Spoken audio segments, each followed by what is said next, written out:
Hi, everyone. Matthew DeSantis here with NYRA Bets, here with breaking news for the 2024 Breeders' Cup, and that is that Idiomatic, your likely favorite in the Breeders' Cup Distaff, has been retired and is out of the race due to lingering knee issues. This is obviously huge news. We're going to dive into what this means from a handicapping and betting perspective on this video. But before we get to that, obviously, want to remind you to like this video and subscribe to the NYRA Bets YouTube channel. Subscribing is completely free of cost, just notifies you every time a new video drops. We have loads of Breeders' Cup coverage, but we also have race previews and full card analyses for Belmont at the Big A, Keeneland, handicapping and betting tutorials, and so much more. All right, well, the big news Friday morning that came out was that your likely morning line favorite, your likely post-time favorite in the Breeders' Cup Distaff, Idiomatic, the 5-year-old mare sired by Curlin, who has been the dominant and reigning Breeders' Cup Distaff champion, is out. She has been retired due to knee issues, and this completely changes the complexion of this race. Idiomatic was a horse I think so many of us really liked. She is a huge animal. She is just physically so much bigger than the other fillies and mares that she has been running against. She was coming off arguably the best effort of her 5-year-old season last time out in the Spinster at Keeneland, going 1.125 and just toying with the competition and ultimately winning that race by 6.5 lengths. She has had a little bit of an up and down year, though. She started off the year very impressively in the La Troyenne, winning that race by over 3 lengths at Churchill Downs on the Kentucky Derby, on the Oaks Day undercard, I should say. That was her first race of the year after coming off a win in last year's Breeders' Cup Distaff over Leda Vita and Bellamore.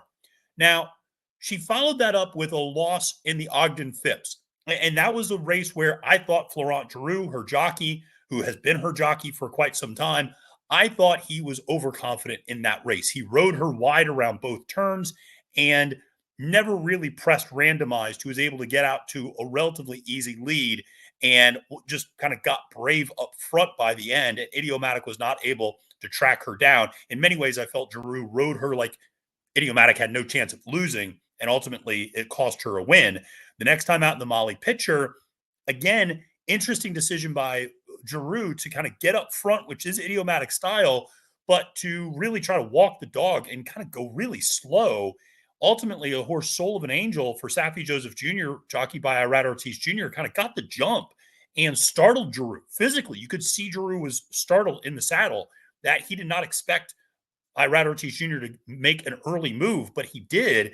And it really forced Idiomatic to dig down and to battle Soul of an Angel down to the wire, ultimately getting the win there. And then in the Personal Ensign, that was an example of winning the battle and losing the war. She put away randomized on the front end, but they ran so fast up front. They went 110 and 2 to the 6 furlong mark that ultimately it opened it up for Raging Sea to come from off the pace to win by a head. And then, like I said, last time out in the Spinster, got the win. So Idiomatic, though, is out. And she was an amazing horse, a champion horse, 12 wins and 17 career starts, and was a horse that never finished worse than third in her career. Really a special horse for Juddmonte, Brad Cox. And we should say Brad Cox right now is on an absolute heater. Over the last month, Brad Cox has won 71% of his stakes races. He's winning at a 40% clip at Belmont at the Big A. He's winning at a 39% clip overall at Keeneland. So this is a trainer who was hot at the right time and had a really big horse here. Now, obviously, the attention in this race is going to fall on the 3-year-old filly, Torpedo Anna, for Kenny McPeek. The dominant 3-year-old filly has never finished out of the exacta, 7 wins and 9 career starts. The only loss in her 3-year-old campaign was against the boys in the Grade 1 Travers 2-back, losing by a head to Fierceness. But this really does change the complexion of this race as I put up the field for the Breeders' Cup and for the Breeders' Cup Distaff. And now Torpedo Anna will likely assume the mantle of your overwhelming favorite in this race, as at her best, she is someone who should be able to handle this group. You would think on paper, she certainly can handle the distance. She rarely has been asked for her all in every race. Even last time out in the Cotillion, where she really did regress from that Travers to the Cotillion, if there was ever a race she was going to lose, it was going to be that one. And she almost lost to Gunsong, who's running this weekend in the Mother Goose. It'll be interesting to see how Gunsong runs back. That could have an impact on what we think about Torpedo Anna, perhaps. But the bottom line is, this is a horse that otherwise has easily handled her 3-year-old competition.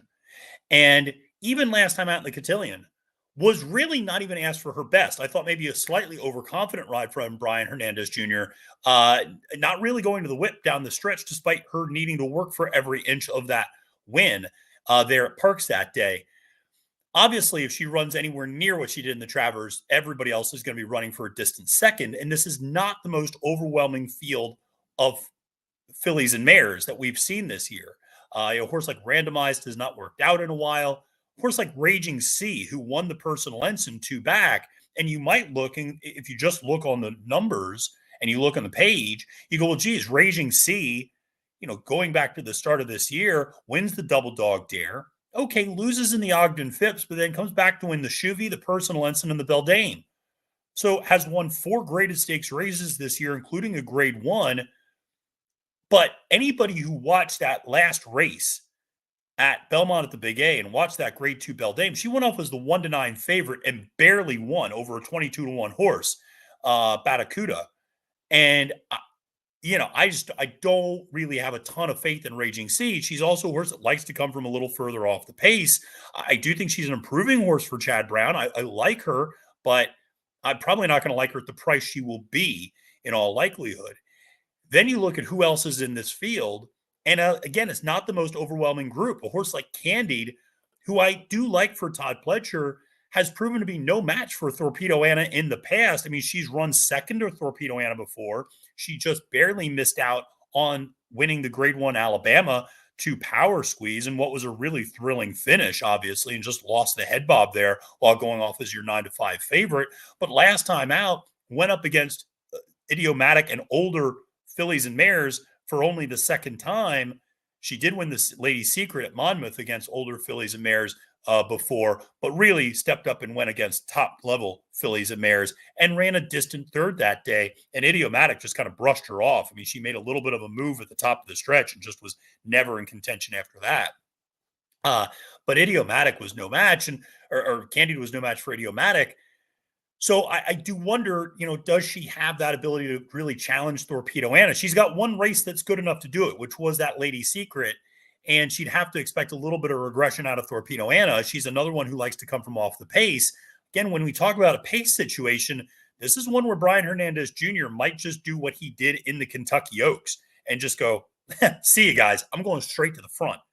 Now, I will say, if you're looking at this race and you go, Matthew, the distaff now becomes a single worthy race. I wouldn't disagree with you, because if you look at that early pick 5, which I believe is going to have the filly and mare sprint, the turf sprint, the distaff, the turf, and the classic, I could see a lot of players going pretty skinny in the filly and mare sprint. Maybe you go Ways and Means and Society, Ways and Means and Vava and Society, some combination of 2 of those 3 maybe. I can see a lot of people singling Cogburn. I'm not going to, but I could see a lot of people singling Cogburn in the turf sprint. And if you don't single Cogburn, I still think you can go pretty skinny with a couple of the Euros. Single Torpedo Anna, maybe spread in the turf. And then in the classic, everybody's going to have their opinion in the classic, but maybe go 2-3 deep, maybe 4 deep there. But it certainly does appear to be the free square, if there is such a thing, in the early pick 5 or that first pick 5 in the Breeders' Cup wagering menu. However, the horse that I would encourage you to consider, and anybody who knows me probably already knows where I'm going with this, is Awesome Result. This is the Japanese rider coming over who is a perfect 7-4-7 in her career. The 4-year-old daughter of Justify, sired by Blossomed, who was damned by Blossomed, sired by Deputy Minister. And this is a very serious filly as well. And anytime you go 7-for-7 is pretty serious stuff. And oh, by the way, her first 5 wins, including 2 stakes victories, were all against boys. and older boys in some instances. And then the last 2 times out has beaten her older generation and her generation and older fillies and mares, including last time out in the Grade One Breeders' Cup, or Breeders' Gold Cup, I should say, in Japan, where she won by 5 lengths over Delicata, who won next time out. She is the dominant filly over in Japan right now. And, she's one who I think you got to take seriously in this spot as an alternative potentially to Torpedo Anna. Remember, the last time that the Breeders' Cup was held at Del Mar, who won the distaff? Marche Lorraine, a Japanese horse, winning that. Now, that's not to say that it's going to automatically be a Japanese horse this time, but I think a lot of times people will say, I know, I have colleagues who will go, on the dirt, it's all about North America. It used to be all about North America. Japan can challenge on the dirt in a way that Europe cannot. And we see that in the Classic with them having 3 runners there. And we see that in some other fields as well. I think Awesome Result is a very serious filly to consider. And is an unknown in a lot of ways because it is harder to get a sense of how good some of the fillies and mares that she ran against overseas are because you don't see as many Japanese fillies and mares traveling and running internationally. You do tend to see their colts and older horses run, like Ushba Tesoro, like Derma Sotogake, like Forever Young. You see those horses travel around a little bit more, go to the UAE, go to Saudi, come here to the United States and run, so you get a better sense of how they match up. You don't get that sense from their fillies and mares, particularly a horse like Awesome Result, who has only ever run in Japan. And again, coming off a Grade One win last time out. So listen, is this Torpedo Anna's race to lose? It absolutely is. This would be the crowning jewel on her 3-year-old campaign. But, and I have to give a credit to my colleague who pointed this out, Jen Beyer, who said, if Torpedo Anna wins the distaff, and let's say there is an upset in the Classic, let's say a horse like Mixto wins the Classic. I don't think that's happening, but let's just say a horse not named Fierceness, not named, I don't know, Highland Falls, not named a couple of other horses.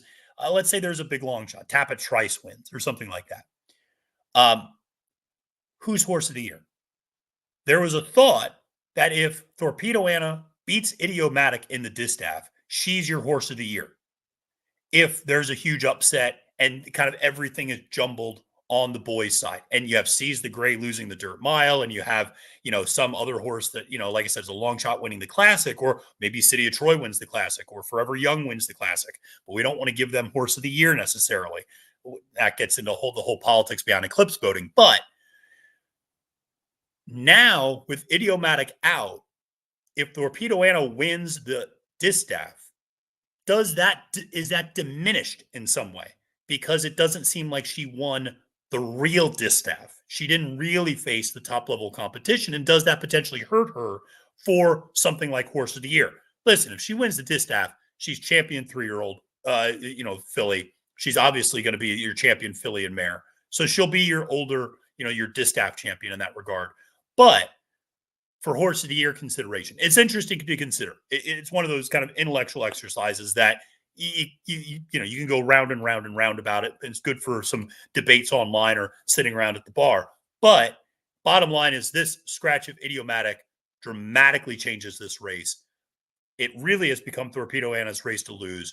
She and Idiomatic were likely going to go at each other up front a little bit in this race. With Idiomatic out, now suddenly the lead looks to be clearly in the favor of Torpedo Anna. Again, I think Awesome Result from Japan is an interesting horse to consider as an alternative. I think more so than Raging Sea or Candied. So that's just kind of my opinion, how I will be looking at handicapping this distaff. Eager to see, obviously, the post draws on Monday, but wanted to share this breaking news that Idiomatic is out of Breeders' Cup Distaff. All right, folks. Hope everybody's having a great Friday and a great weekend ahead. Make sure to subscribe to NYRA Bets YouTube for all of our great content. My name is Matthew DeSantis. Until next time, have a great and prosperous day at the races. And remember, it's now post time.